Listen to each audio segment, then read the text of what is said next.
നല്ല ഐശ്വര്യമുള്ള വീട്. ചെടിച്ചട്ടിയൊക്കെ ദിവസം ഇത്രയും പടി കയറാന്നൊക്കെ പറഞ്ഞാ പടിയെടുത്ത് തലയിൽ വെച്ചല്ലേ കയറുന്നത്? ചവിട്ടിയല്ലേ? ഇവിടെ ആരുമില്ലേ? ആരുമില്ലാട്ടാ, പോവാം. ആളുണ്ട് ഡെഫിനറ്റ് ആയിട്ടുണ്ട്. ദേ വരുന്നുണ്ട്. ഇവരാണ് ഞാൻ പറഞ്ഞ കക്ഷികൾ. ഇതാണ് വീട്ടുടമസ്ഥ. ഇഷ്ടപ്പെട്ടോ? ഇവരല്ല, വീട്. എന്താ പേര്? PK ശേഖരപിള്ള. ഇവരോടാ ചോദിച്ചത്. ഞാൻ രാധാമണി, ഇത് സുന്ദരേട്ടൻ. പ്രസവത്തിന് മുമ്പിട്ട പേരാ. എന്താ മോന്റെ പേര്? വാവാ നല്ല വിഷ്ണു. ഭയങ്കര നാണക്കാരനാ. കണ്ടപ്പോഴേ തോന്നി. എന്തത്? അതവൻ കളിച്ചതാണേ. ഞാൻ താക്കോൽ എടുത്തിട്ട് വരാം. പുറത്തുനിന്ന് നോക്കിയാൽ ചെറുതാണെങ്കിലും അകത്തുനിന്ന് നോക്കിയാൽ പുറം വിശാലമാണ്. പിന്നെ സൗകര്യം കുറവാണെങ്കിലും സ്വൈര്യം കൂടുതലാ.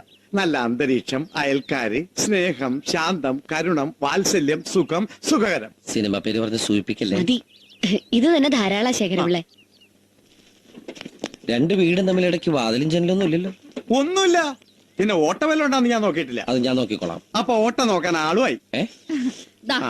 ആദ്യമായിട്ട് വന്നല്ലേ, മധുരം കഴിച്ച് എന്നെ കേറാം. നല്ല ലഡു ജിലേബിയാ. അത്യാവശ്യം വേണ്ട വീട്ടു സാധനങ്ങൾ എല്ലാം അകത്തുണ്ട്. സൂക്ഷിച്ചാ മതി. ദാ താക്കോല്.